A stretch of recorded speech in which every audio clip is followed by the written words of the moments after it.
The Muscle Ladder is Jeff Nippard's first book, and in the past few days I've spent hours and hours reading this, so now I can give you my opinion and tell you if it's worth your money.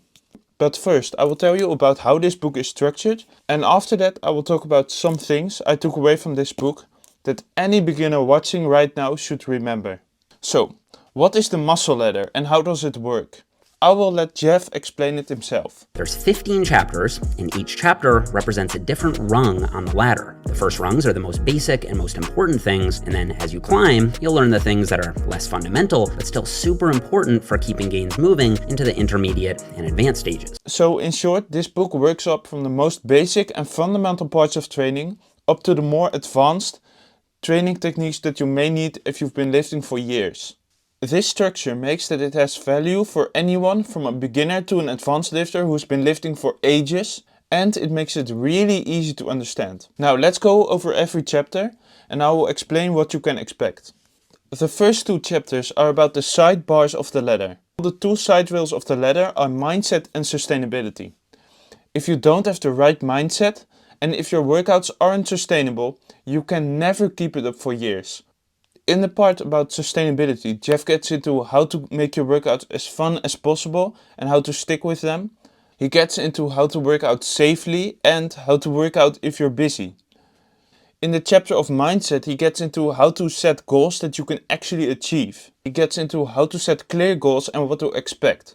So you don't have the wrong mindset and think it's gonna take a few months to get jacked, but he actually gets into how long it will actually take.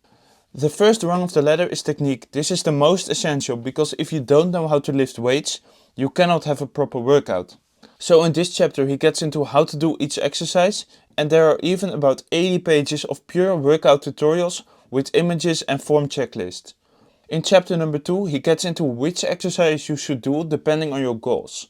In chapter number 3 he gets into effort.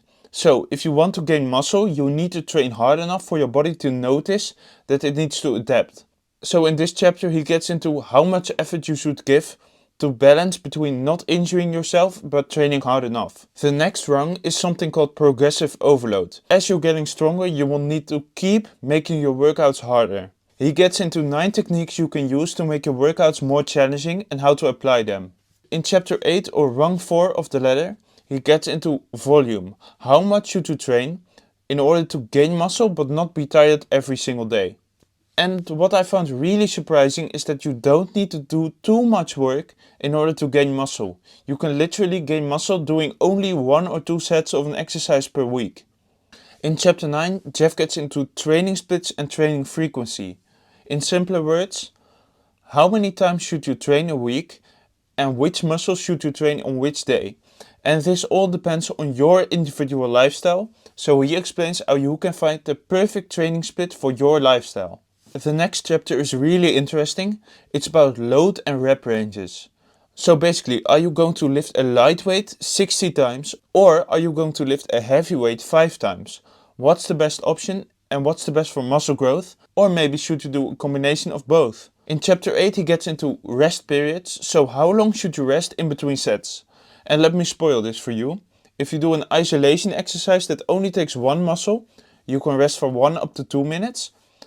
If you do compound exercise that target multiple muscles at once, but on a machine or a light compound exercise like a lat pull down or a row, you can rest for 2 to 3 minutes. And if you do a really heavy compound like a squat, bench press or a deadlift, these involve almost every muscle in your body, so you can rest for 3 to 5 minutes.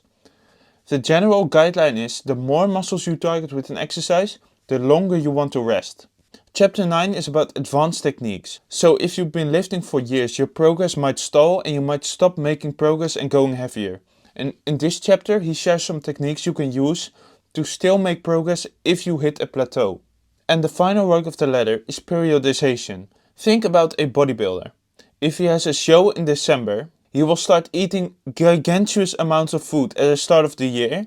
Then in about the summer he will start cutting off all of his body fat to be lean and ripped at the show.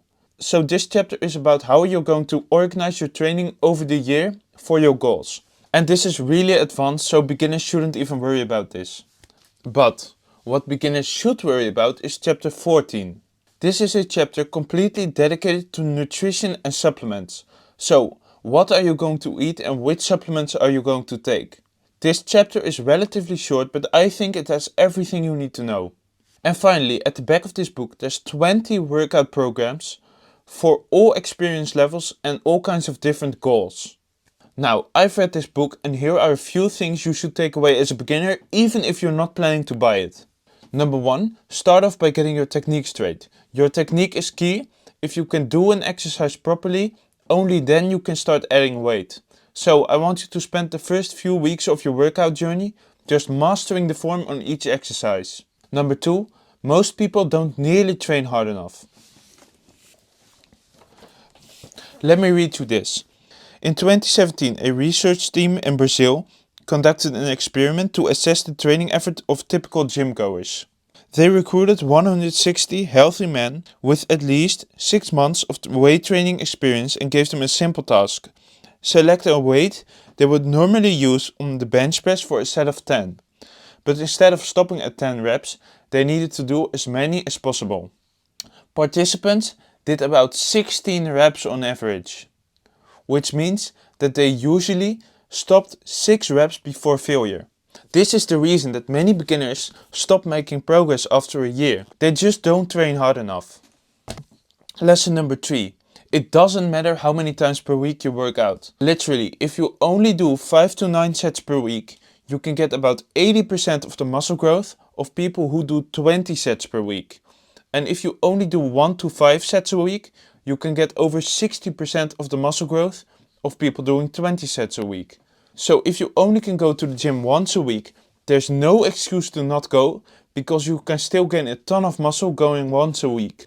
And number 4, there are no magic supplements. The only supplements that are tier 1 for Jeff are protein powder, creatine and caffeine. In tier 2, he includes multivitamins and fish oil. And in tier 3, he includes L-citrulline, which gives you a better pump, and melatonin, which is good for your sleep. And this is all the supplements he would ever recommend. Now, speaking of recommending, would I recommend this book? Well, I would say this book can be a bit of an information overload for some beginners. But this does mean that this book literally includes everything you will ever need to know to get jacked as fuck. Also, this book was published at the very end of 2024, so it's based on the latest science, but it's worded in a way that even a 12-year-old could understand. I think this book has something to offer for literally anyone who works out.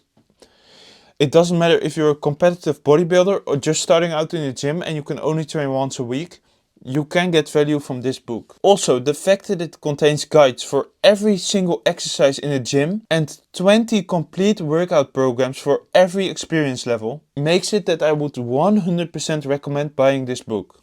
If you're going to buy this book, I have an Amazon link in the description. If you buy using this link, I will get a few dollars in commission and it won't cost you anything extra, and I would really appreciate it. And if you aren't going to buy this book, you can watch this video. It explains how you can gain muscle as a beginner in simple terms.